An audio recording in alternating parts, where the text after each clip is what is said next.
You will never stop repeating the same डम mistakes again and again, क्योंकि तुमको पता ही नहीं है तुम्हारी एक ही गलती को बार बार दोहराने के पीछे साइकोलॉजिकल रीजंस क्या है। Let me blow your mind for good day.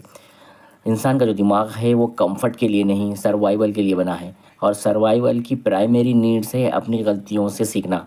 We avoid repeating action that previously cause discomfort. इसीलिए जब भी तुम कोई गलती करते हो you feel all sort of negative emotions like guilt, like regret, disappointment, जो कि सारे के सारे इन्वॉल्व हुए हैं एज ए लर्निंग सिग्नल। पिछले ज़माने में जो हमारे बड़े थे उनको गलतियों की कीमत जान देकर चुकानी पड़ती थी। गलत रास्ते पर गए, जान गई। गलत इंसान या जानवर पर भरोसा किया, जान गई। गलत नदी में कूद गए तो जान गई। गलत फल खा लिया तो जान चली जाती थी। इस चक्कर में हर गलती का इमोशन सिग्नल उनके सबकॉन्शियस पर एक गहरी छाप छोड़ जाता था, ताकि दोबारा सेम गलती करके किसी और की जान ना जाए। किसी भी सिचुएशन में आपका एक्सपीरियंस फैक्ट से नहीं क्रिएट होता, बल्कि अपनी फील क्या क्या उस सिचुएशन से उससे क्रिएट होता है।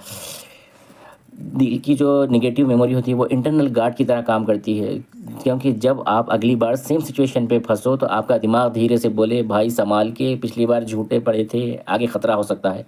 पर हमने अपनी गलतियों से सीखना बहुत कम कर दिया है।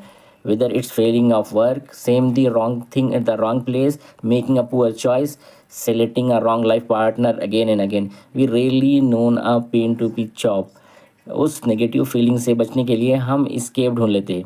दारू, सिगरेट, गांजा या इन सब से भी एक बहुत बड़ा नशा है आपका फ़ोन।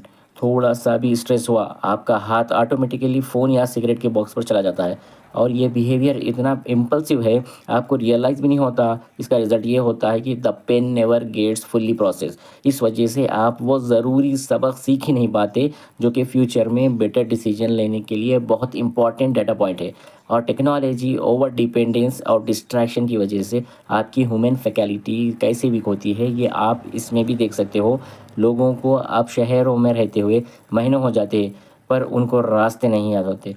अगर गूगल मैप ऊबर ना हो तो आप घर भी नहीं पहुंच पाए शायद। पहले आपका दिमाग ना कि सिर्फ रास्ते याद रखता था, बल्कि आपको ये भी पता होता था कि किस रास्ते पे कौन सी दुकान, कौन सा मोड़ है। और जैसे जीपीएस आपके पेरिफेरल विजन को वीक करता है, अपने इमोशन प्रोसेस को डिस्ट्रैक्शन पे आउटसोर्स करना, इवन योर सेल्फ अवेयरनेस, जिसके कॉन्सिक्वेंसेस होते हैं। जब आप बहुत दर्द बहुत जल्दी नम कर देते हो, आप इमोशनल रेजोल्यूशन कभी डेवलप नहीं कर सकते। दिमाग इस तरीके से लड़के ही अडॉप्ट करना सीखता है, तो डिस्ट्रैक्ट होकर अपनी प्रॉब्लम सॉल्विंग प्रॉब्लम मसल कभी डेवलप ही नहीं हुई। The French mathematician beautifully said, inability to set